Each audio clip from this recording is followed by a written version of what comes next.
G'day folks, today I want to debunk this theory that Russia is genociding Ukraine. We've heard. Well, President Zelensky's claims of genocide by Russia is now backed up by a damning new report by more than 30 international experts. They conclude it has already become obvious that with these words, the president of Russia, Vladimir Putin, meant genocide of the Ukraine. Link with genocide. These are moments when rational explanations end, and we enter the same phase of human degradation that we know from the Second World War, which was perpetrated, among others, by Nazi Germany and the Soviet Army. Also, the Russian government's intent is explicitly genocidal. Yes, it is. Keep in mind, blood and soil was literally in Putin's initial premise for the invasion of Ukraine, justification. Heard this a lot from CNN, Zelensky, Vosh, which calls everything genocide. Actually, there's a trans genocide, there's a LGBTQ genocide. Every source of kind of genocide there's out there. So, me going to the restaurant and them having my favorite food, genocide. So, let's leave that idiot alone for this for the moment. But, all right, so let's take everybody else. So CNN, BBC, France 24, DW, all sorts of major news, even politicians are saying that Russia is genociding Ukrainians. So to begin with, let's discuss what is genocide. So genocide, for me, at least, and according to the definition as well, it means trying to eradicate a certain ethnic group. Right? Isn't that what I guess what we know what genocide is, that we know what Hitler did to the Jews in World War II, or tried to do to the Jews in World War II, just wipe them out from the earth, their culture, their language, their religion, everything out, just decimated. Same thing that the United States did to the Native Americans, even though I don't think, was that the plan? I guess, yeah, I guess you could say that was the plan, maybe it was not the plan from the beginning, but gradually as time went on, you had, several presidents, their decisions, starved, and what do you call it, and infected with disease, wiped out the Native Americans and their language and their culture. And same thing happened with the Aborigines in Australia and other people as well in history. So, it means wiping out a culture because you think they are less than human. They are less than human. You don't see them as human beings, and you want to wipe them out. That's the code of conduct of genocide. Hutus and Tutsis. So if you just see another another Hutu, they would just fucking kill him. Or if you if you see a Jew, doesn't matter, child, woman, old, just kill him.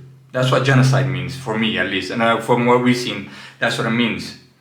So, is Russia doing that? Are they just out there just shooting every fucking, Ukrainian, sorry to say fuck, but are they shooting every Ukrainian they see? Is that what's going on? No, that's not what's fucking going on, because from what we see, there is no genocide, because this is the key point, this is what I was going to put in. There are more refugees going to Russia than there are to Europe and USA. Well, the United Nations says that since the invasion last February, more than 8 million Ukrainians have left their homeland. So where are they now? Let's take a look at the map. It may surprise you. Top of the list, believe it or not, Russia. It has taken in 2.85 million Ukrainians. That's the number that have crossed the border since last February. After Russia, Poland. It's a very supportive neighbor of Ukraine, which we've reported on numerous times. It has seen an influx of more than 1.5 million Ukrainians in the past year. And then right here in Germany, more than 1 million Ukrainians have arrived here since the war began. The capital, Berlin, where we are, has registered more than 100,000 Ukrainians. And then there is the Czech Republic, which has taken in, as you see right there, 500,000 Ukrainians. They've sought refuge there. That is the equivalent of about 5% of that country's population. if Russia was truly committing genocide against the Ukrainians, people, they like, what do you call it? This is how close the Russians and Ukrainians are. These are the same people that grew up, what do you call it? They both come from Kiev, from the Kievan Rus kingdom, like, you know, their origins. So these are people that lived together for, I guess, thousands of years. I'm not too sure, like, you know, when the origins of both of their language and ethnicity started, but it was a long time ago. So these people lived with each other.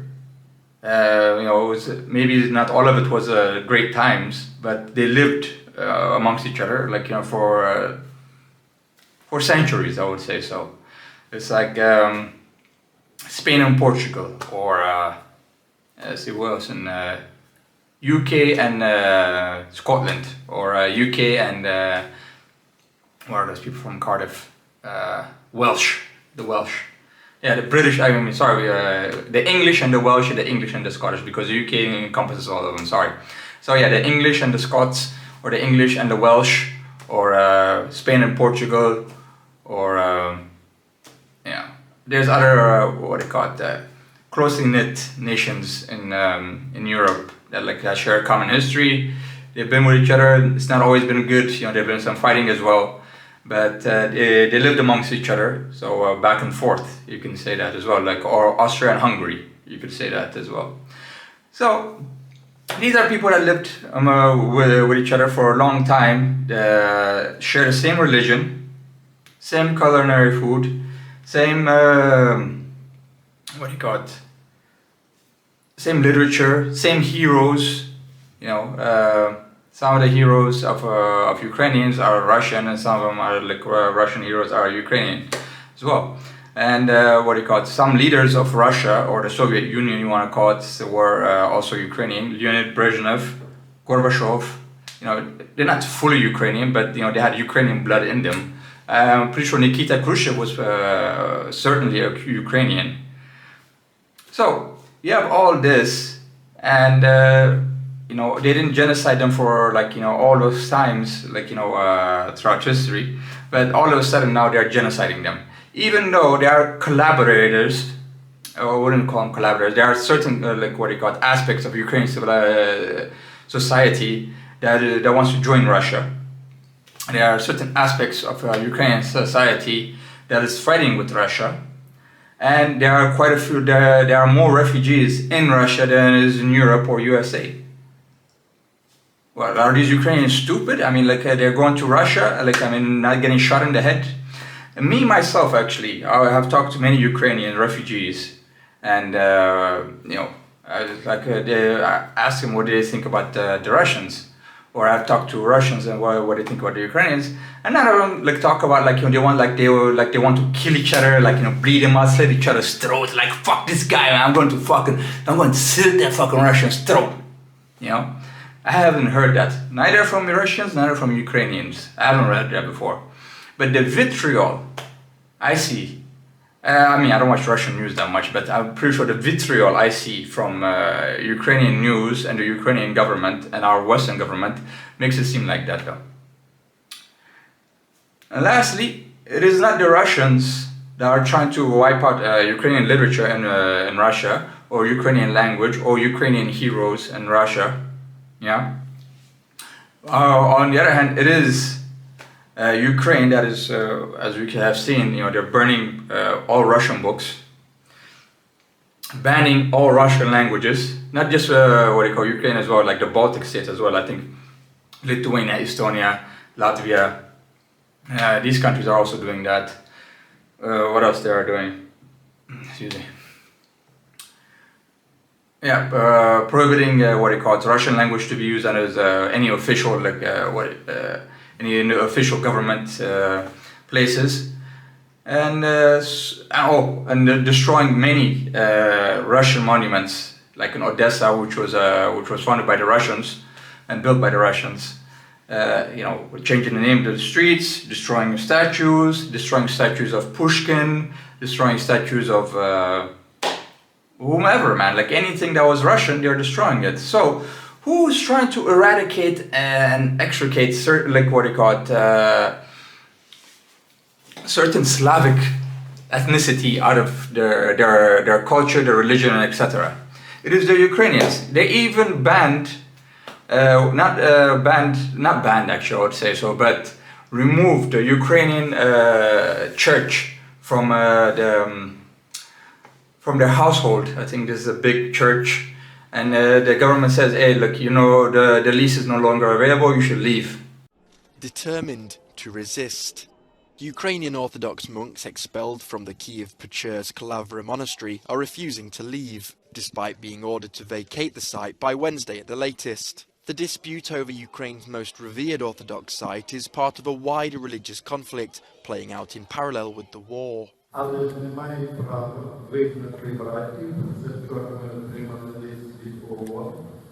The day of they celebrate Christmas, which is Orthodox, same as the Russians. They changed that as well. They even removed which is some blasphemous stuff. I mean, I'm not pretty sure about the whole Orthodox Church things that's going on between Russia and Ukraine. But I think the head patriarch of the Ukrainian Church is in Russia. So they removed that because they were without any authority. The government removed that. And they say, oh, now it's in Constantinople or something like that. I don't know, but yeah, it is some weird stuff, you know. So the government and the current regime of Zelensky basically tried to eradicate all history that was between Russia and Ukraine. So in closing, this is a political battle, not a genocidal one.